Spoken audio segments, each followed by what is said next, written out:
정말 신부는 어디에 있습니까? 라는 제목으로 하나님의 말씀을 전하도록 하겠습니다. 어제 한 연락을 받았습니다. 서울에 가서 잘 살고 있냐, 유튜브 통해서 어떻게 사는지 잘 보고 있다라고 연락을 성도님 한 분이 주셨어요.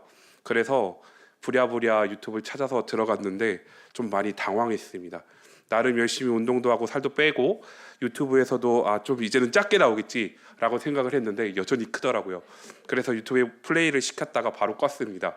네, 이 점 양해해 주시고 그래도 열심히 운동하면서 건강 관리 해보겠습니다. 제가 이 말씀을 드리는 이유는 날씨가 갑자기 추워졌어요. 그리고 감기 환자도 참 많이 늘어나고 있는 것 같습니다. 그 가운데 추위 가운데 또한 건강 유의하시고 감기 조심하셨으면 좋겠습니다. 그래서 우리 함께 모여서 하나님을 마음껏 찬양하고 예배할 수 있는 귀한 시간들이 우리 가운데 주어지길 예수님의 이름으로 축복합니다. 또한 오늘 말씀을 통하여서 하나님께서 우리에게 주시는 은혜가 가득 넘치기를 소망합니다. 성경을 보면 여러 가지 비유들이 나와요. 특별히 두 가지 정도를 볼 수 있는데 하나님과 하나님의 백성 관계를 두 가지로 주로 이야기합니다. 하나는 하나님께서 우리의 목자가 되시고 하나님의 백성은 그의 양이다. 목자와 양의 관계로 하나님과 백성 사이의 관계들을 설명할 때가 있습니다. 또 하나는 무엇이냐면 신랑과 신부의 관계로 하나님과 하나님의 백성 사이를 설명하기도 합니다. 그래서 이 신랑과 신부의 관점으로 요한복음을 오늘 좀 살펴보고자 합니다. 신랑이신 예수님 그리고 그 신랑 되신 예수님께서 자신의 신부에게 어떻게 찾아오셨는지 그리고 어떤 일을 하셨는지 그것들을 오늘 말씀을 통해서 살펴보고 하나님께서 우리에게 오늘 말씀을 통해서 무엇을 말씀하시고자 하는지 전하고자 합니다. 즉 예수님께서 신부인 교회에게 어떤 프로포즈를 하시는가 하나님의 말씀을 전하고자 하는데요. 프로포즈라는 단어를 들으면 저는 모르겠습니다. 왜냐하면 제가 해본 적이 없기 때문에. 아마 우리 성도님들은 그리고 자녀가 있으신 분들은 대부분 프로포즈를 하셨거나 프로포즈를 받으셨거나 하셨을 거예요. 그래서 제가 몇몇 집사님들 그리고 사실 장로님께도 여쭤보고 싶지만 결례가 될 것 같아서 넘어가도록 하겠습니다. 하나님께서 그리고 예수님께서 신부인 우리에게 어떤 프로포즈를 하고 계시는지 오늘 말씀을 통해서 살펴보고자 합니다. 어제 들었던 말씀 기억하시나요? 네, 우리는 아침마다 새롭고 날마다 새로워서 어제 들은 말씀은 어제로 마감을 했습니다. 어제 들었던 말씀 담임 목사님께서 어떤 말씀하셨죠? 말씀이 육신이 되어 우리 가운데 거하심에라고 말씀하셨습니다. 그 말씀을 보면 예수님께서 이 땅 가운데 인간의 몸을 입고 오셨다라고 요한복음 1장 14절은 그렇게 시작을 합니다. 그리고 신랑으로 이 땅 가운데 오신 예수님께서 공식적인 사역을 시작하시기 전에 어떠한 일들을 하시냐면 세례 요한에게 가셔서 물로 세례를 받으십니다. 그리고 또한 예수님께서 세례를 받으시고 공생애를 시작하면서 요한복음에서는 독특한 장면을 하나 보여주고 있는데 이런 이야기들 하죠. 빌립이 자기 사람을 부를 때 예수 그리스도에 대해서 와서 보라라고 직접 초대를 합니다. 그리고 이렇게 요한복음은 예수님께서 인간의 몸을 입고 이 땅 가운데 오셨음을 이야기하면서 성경을 읽는 독자로 하여금 신부이신 예수님께로 초대하고 있습니다. 그러면서 요한복음 2장에 어떤 사건이 펼쳐지냐? 가나의 혼인잔치 사건이 펼쳐집니다. 아마 가나의 혼인잔치라는 이 단어를 그리고 이 말씀을 제가 말씀드릴 때 성도님들이 이렇게 생각하실 거예요. 가나의 혼인잔치 나 잘 알아요. 어렸을 때 많이 들었어요. 그리고 나 이 노래도 알아요. 무엇일까요? 예수님이 그쵸. 네, 이 모양을 따라하셔서 감사합니다. 예수님이 말씀하시니 물이 변하여 포도주 됐네. 예수님이 말씀하시니 네, 여기까지 하겠습니다. 네, 좀 민망하네요. 네, 아마도 가나의 혼인잔치 사건을 많은 성도님들께서 이렇게 아실 겁니다. 요한복음 2장에 처음으로 나타난 표적, 기적, 물을 예수님께서 포도주로 바꾸신 사건이다라고 많은 분들이 그렇게 배워 오셨을 거고 그렇게 알고 계실 겁니다. 그런데 이 가나의 혼인잔치 사건을 다른 관점에서 보면 이사야 선지자가 그 다른 관점에 대해서 이렇게 설명을 하는데요. 이사야 25장 6절 말씀을 우리 함께 읽어볼까요? 함께 읽겠습니다. 시작. 만군의 여호와께서 이 산에서 만민을 위하여 기름진 겉과 오래 저장하였던 포도주로 연회를 베푸시리니 곧 골수가 가득한 기름진 겉과 오래 저장하였던 맑은 포도주로 하실 것이며 아멘. 이사야 선지자는 메시아가 이 땅 가운데 오시면 연회, 즉 결혼식을 베푸실 것이다 라고 이미 예언했습니다. 가나의 혼인잔치 사건은 예수님께서 물을 포도주로 바꾸신 사건과 동시에 신랑 되신 예수님께서 이 땅 가운데 오셔서 결혼식을 알리는 서막입니다. 그래서 예수님께서 잔치를 베푸시죠. 그리고 예수님께서 이렇게 잔치를 베푸시고 나서 예수님께서 이 땅 가운데 왜 오셨는지에 대해서 분명한 정체성을 드러내 보여주십니다. 그게 무엇이냐?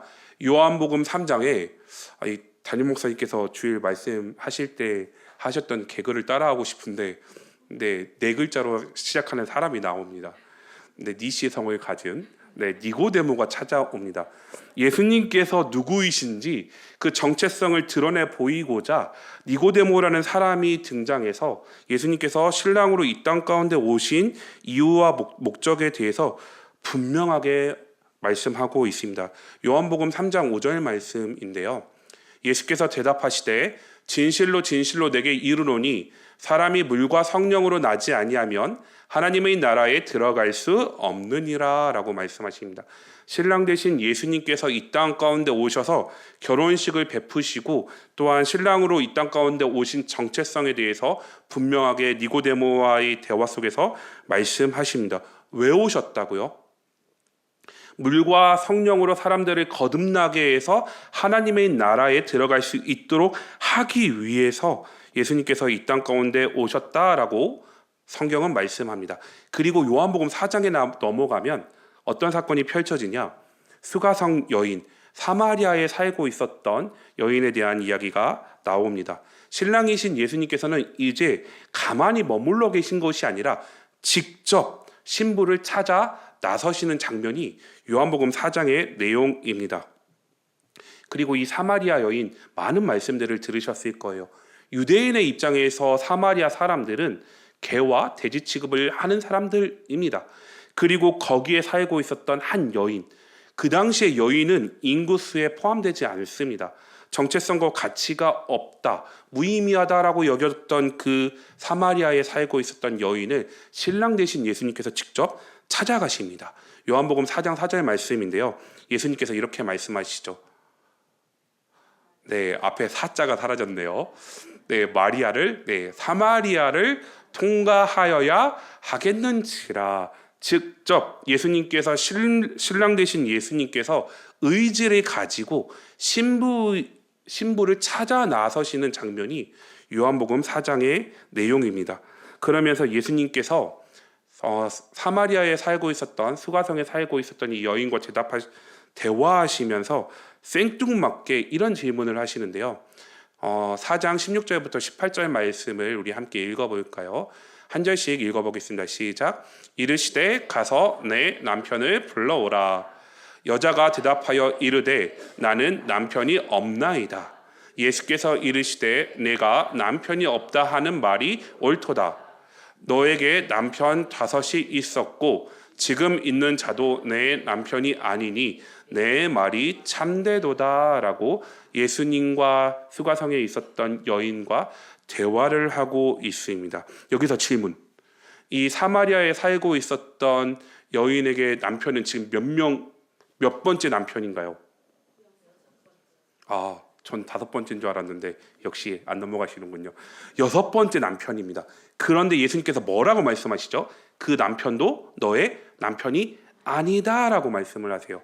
그러면서 예수님께서 뭐라고 지금 말씀하시는 거냐면 너의 참 신랑인 내가 신부인 너를 찾아서 지금 왔다. 7번째 7이라는 그 완전수. 너의 진짜 참된 신랑인 내가 너를 구하기 위해서 지금 너에게 왔다. 그러니 너는 나를 바라봐라 라고 말씀을 하고 계시는 거죠. 완전한 신랑으로 내가 너에게 직접 찾아왔다라고 말씀합니다. 그러면서 사마리아에 있었던 수가성에 있었던 이 여인은 나의 유일한 신랑 되신 예수님 메시아를 만나고 이렇게 반응합니다. 요한복음 4장 28절부터 29절 말씀인데요. 여자가 물동이를 버려두고 동네로 들어가서 사람들에게 이르되 내가 행한 모든 일을 내게 말한 사람을 와서 보라. 이는 그리스도가 아니냐 하니라고 사마리아에 있었던 이 여인은 진정한 신랑 되신 메시아 예수 그리스도를 만나고 삶이 송두리째 바뀝니다. 자신이 짊어지고 왔던 물동이를 버려두고 다시금 사마리아 수가성에 들어가서 메시아를 내가 만났다 와서 보라. 빌립이 나다나엘을 초청할 때 이야기했던 와서 보라라고 했던 이 이야기를 사마리아 여인도 동네에 들어가서 외칩니다. 오랜 시간 메시아를 기다려왔던 사마리아 여인에게 예수님께서 직접 찾아가 주셔서 만나 주셨습니다. 이 사마리아 여인은 부정한 여인이 아닙니다. 그리고 사마리아 여인은 참으로 불쌍하지만 메시아를 만나기 위해서 기다렸던 그 여인이었습니다. 이런 신부인 사마리아 여인을 신랑 되신 예수님께서 직접 찾아가셨습니다. 그리고 만나 주셨습니다. 우리 예수님은 신랑으로서 신부를 찾아다니시는 분이심을 요한복음은 보여주고 있습니다. 그러면서 요한복음에서는 예수님께서 이제 마지막 행동을 하시는 장면이 우리가 오늘 함께 읽은 본문의 내용입니다. 오늘 본문의 내용 19장 34절 말씀을 한번 다시 읽어볼까요? 그중 한 군인이 창으로 옆구리를 찌르니 곧 피와 물이 나오더라. 아멘. 이 부분을 자세하게 좀 설명을 드리고자 그림을 잠깐 볼 건데요. 그림 띄워주시겠습니까? 이미지. 네. 이게 뭘까요? 네, 알록달록 화려하죠. 네, 하나씩 좀 설명을 드릴게요. 예수님께서 마지막으로 신부에게 프로포즈 하시던 장면이 십자가의 장면인데요. 굉장히 큰 의미가 있습니다. 창세기 2장 21절부터 22절 말씀을 보면 이렇게 기록하고 있어요.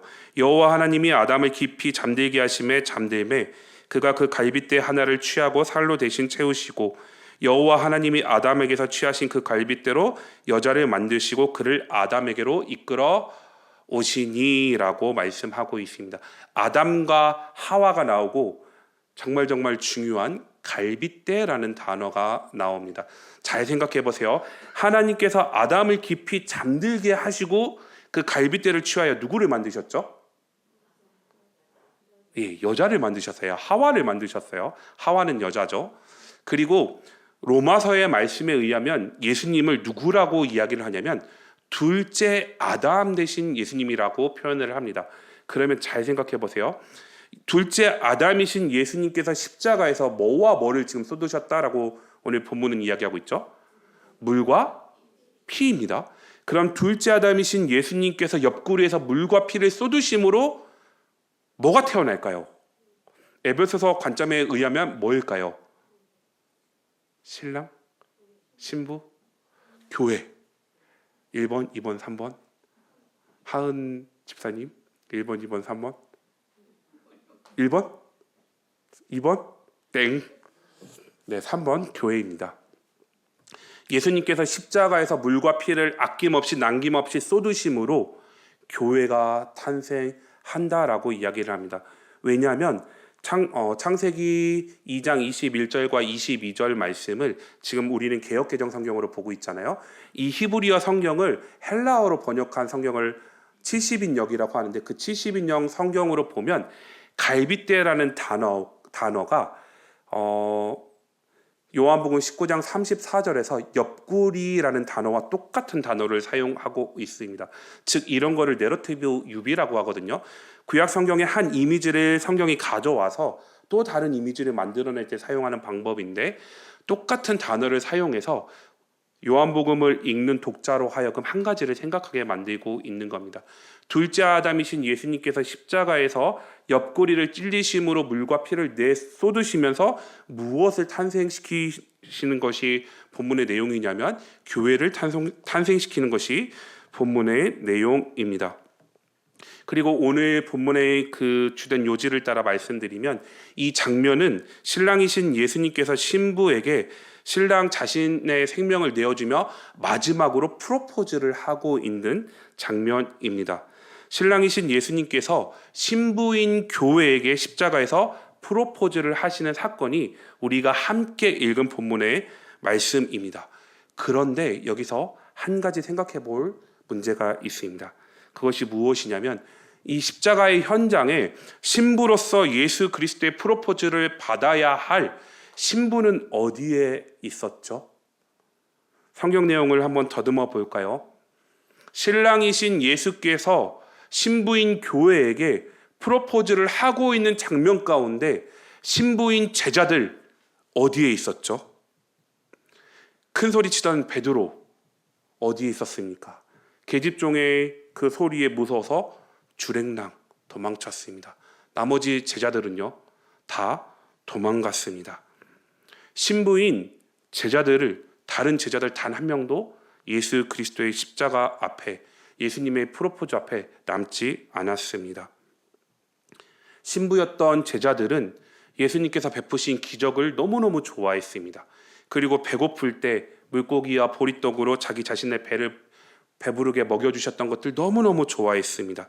그런데 신랑이신 예수께서 프로포즈 하시는 그 십자가의 현장은 싫어했습니다. 무서워서 도망갔습니다. 그러면서 이런 질문을 던질 수 있을 것 같습니다. 그럼 나는 어떠한가? 예수 그리스도의 신부인 나는 신랑이신 예수께서 십자가에서 지금 프로포즈를 하고 계시는 이 가운데 십자가의 그 현장 가운데 있는가? 라는 질문을 던져볼 필요가 있습니다. 나는 예수 그리스도의 그 프로포즈 가운데 응하고 있는가? 아니면 응하고 있지 않나? 십자가가 하나님께서 나에게 맡겨주신 이 십자가가 너무나 두렵고 무서워서 도망치고 있지는 않는지, 내 삶이 너무나 바쁘고 힘들어서 신랑이신 예수 그리스도께서 프로포즈하고 계시는 그 장면 가운데 거부하고 있지는 않는지 질문을 해보게 됩니다. 이런 생각을 하는 동시에 또 한 가지 모습을 보게 됩니다. 예수 그리스도의 십자가의 프로포즈 가운데 반응한 사람이 있었음을 성경은 기록하고 있습니다. 정말 아이러니하게도 좌우편 달렸던 강도, 신랑이신 예수께서 프로포즈 하시는 그 장면 가운데 정말 당연히 있어야 할 제자들은 있지 않았지만 정말 말도 안 되게 강도짓을 하다가 사형 선고를 받고 십자가에 달려 있었던 강도로서 죄인으로서 십자가에 달려 있지만 한 강도는 신랑이신 예수 그리스도의 프로포즈를 받아들였고 다른 한 강도는 신랑의 프로포즈를 받아들이지 않았습니다. 그러면서 누가복음 23장에서는 이렇게 말씀하시죠. 이르되 예수여 당신의 나라에 임하실 때 나를 기억하소서 하니 예수께서 이르시되 내가 진실로 내게 이르노니 오늘 내가 나와 함께 낙원에 있으리라 하시니라. 신랑이신 예수께서 이 땅 가운데 오셨던 그 목적, 프로포즈에 응하는 사람들을 함께 하나님의 나라로 데려가고자 하셨던 그 신랑의 프로포즈 가운데 비록 강도의 신분으로 달려 있었지만 프로포즈에 응했던 사람은 예수님께서 분명하게 말씀하셨죠. 오늘 내가 나와 함께 낙원에 있으리라 하시니라. 이 은혜가 우리 가운데 넘쳐났으면 좋겠습니다. 예수여, 당신의 나라에 임하실 때 당신의 프로포즈에 응한 나를 기억하시고 나를 받아주시옵소서라고 고백하면서 예수님께서 운명하실 때 정확하게 어느 쪽인지는 모릅니다. 프로포즈에 응했던 한 강도를 낙원으로 데리고 가셨습니다. 그리고 오늘 성경은 여전히 우리에게 질문하고 있습니다. 신랑이신 예수님께서 십자가에서 신부인 교회에게, 신부인 우리에게, 예수 그리스도를 믿음으로 고백하는 성도인 우리에게 동일하게 프로포즈를 하고 계십니다. 신부이신 우리 성도님들, 신랑이신 예수님께서 하시는 이 프로포즈 가운데 응하시겠습니까? 예수님의 부르심 가운데 나의 상황이 어떠하든지 순종으로 그 발걸음을 옮기시겠습니까? 따르기로 결심하신다면 하나님께서 우리 성도님들 개인에게 맡기신 십자가는 무엇입니까? 내 자녀인가요? 내 가족 구원인가요? 직분인가요? 아니면 나를 힘들게 하는 여러 가지 상황들인가요? 아마 하나님께서 사명으로 맡겨주신 저마다의 십자가가 있을 것 같습니다. 그러면서 우리에게 맡기신 십자가는 무엇일까요? 고민하고 생각하고 기도해도 떠오르는 건 단 하나입니다. 그 십자가는 바로 사랑입니다. 요한일서 5장 3절 4절 말씀을 한 목소리로 함께 읽어보겠습니다. 시작. 하나님을 사랑하는 것은 이것이니 우리가 그의 계명들을 지키는 것이라. 그의 계명들은 무거운 것이 아니로다. 무릇 하나님께로부터 난 자마다 세상을 이기느니라. 세상을 이기는 승리는 이것이니 우리의 믿음이니라. 아멘. 신랑이신 예수 그리스도께서 십자가에서 신부인 우리에게 프로포즈를 하시면서 한 가지를 원하십니다. 그것은 바로 무엇이냐면 사랑입니다. 어떤 사랑이요? 하나님을 사랑하고 이웃을 사랑하는 그 사랑이요. 그리고 이 사랑은 세상을 이기는 승리다라고 성경은 분명하게 말씀합니다. 하나님의 말씀을 따라서 예수 그리스도의 그 프로포즈 가운데 하나님께서 우리에게 맡기신 그 십자가를 지고 사랑으로 반응하고자 하는 우리 신부인 우리에게 세상은 반드시 우리를 겁박합니다. 심지어 당연히 있을 것 같았던 제자들, 3년 동안 예수 그리스도와 함께 동고동락하며 모든 것들을 다 지켜봤던 그 제자들도 세상이 주는 죽음의 위협 앞에서 도망했습니다. 세상은 사랑으로 반응하고자 하는 우리에게 손해를 끼칩니다.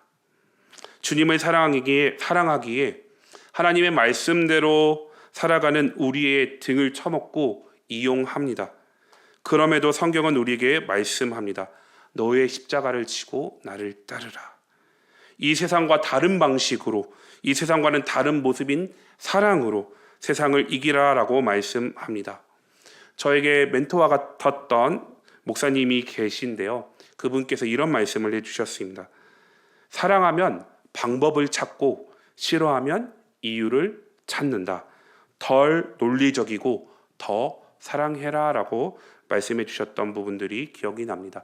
사랑하면 어떻게든 그 지체를 사랑하기 위해서 많은 방법들을 찾습니다.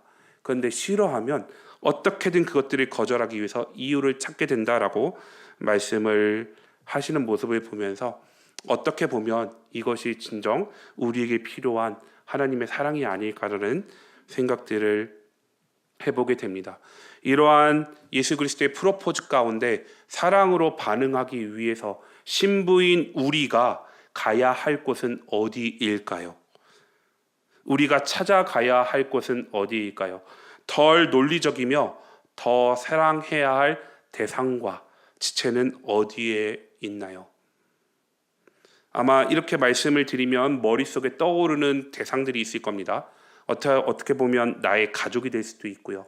어떻게 보면 직장 동료가 될 수도 있고 친구가 될 수도 있고 교회를 열심히 다니지만 아직 예수 그리스도를 구주로 고백하지 못하는 많은 분들이 될 수도 있을 것 같습니다. 예수님께서 우리에게 원하시는 것, 신랑 되신 예수께서 십자가에서 옆구리에서 물과 피를 쏟으시며 우리에게 제안하시는 그 프로포즈, 그 현장 가운데 날마다 예수 그리스도의 그 십자가의 사랑을 기억하며 죽기까지 자기 자신 전부를 내어주신 그 십자가의 사랑을 생각하면서 날마다 덜 논리적이고 더 사랑하는 모습으로 이 마지막 시대에 예수 그리스도의 신부로서 이 세상을 살아간다면 우리를 통하여 하나님께서 일하시는 놀라운 역사들이 펼쳐져 가지 않을까요?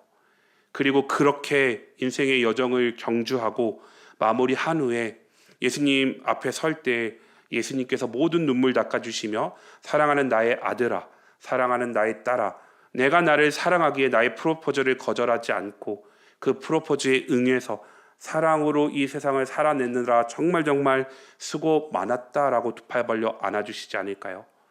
이것이 가장 큰 행복이며 가장 큰 복임을 꼭 기억하셨으면 좋겠습니다. 말씀을 정리하도록 하겠습니다. 말씀이신 예수님께서 사람의 몸을 입고 신랑으로 이 땅 가운데 오셨습니다. 혼인잔치를 여심으로 결혼식을 시작하셨고 십자가에서 그 결혼식을 완성하셨습니다. 자신이 신랑으로 이 땅 가운데 오신 정체성이 무엇인지 니고데모와의 대화를 통해서 분명하게 드러내 보이셨습니다. 그리고 결혼식의 정점인 프로포즈 현장, 그 십자가의 현장 가운데 신부인 우리에게 분명하게 묻고 있습니다. 너 왜 십자가를 지고 나를 따르지 않겠니? 그 십자가를 지는 방법, 하나님을 사랑하고 이웃을 사랑하는 방법으로, 세상과 다른 방법과 모습으로 그렇게 이 세상 가운데 살아가며 자신들이 죽어가는지 알지 못한 채 죽어가고 있는 수많은 사람들에게 나의 이 뜨거운 사랑을 전해주는 십자가의 전달자가 되어주지 않겠니? 오늘 이렇게 프로포즈하고 계십니다. 이때 정말 신부는 어디에 있습니까? 라는 질문을 던질 수밖에 없습니다. 정말 예수님의 이 십자가의 프로포즈 가운데 교회인 신부는 어디에 있습니까? 그리고 우리는 어디에 있었습니까? 그리고 어디에 있을 예정이십니까? 예수 그리스도의 그 프로포즈 앞에 믿음으로 반응하고 사랑이라는 방식으로 그렇게 행함이 있는 믿음으로 살아낼 수 있는 은혜가 오늘 함께 예배하는 모든 성도님들 가운데 함께 하시기를 예수님의 이름으로 축복합니다. 이 시간 우리 찬양하고 기도할까요? 말씀 앞에서 함께 찬양하고 기도하겠습니다. 저희 스승님이신 교수님께서 이런 말씀을 종종 하셨습니다. 어떤 말씀을 하셨냐면 은사 있고 직분 있는 것이 아니라 직분 있고 은사 있다라고 말씀을 많이 하셨습니다.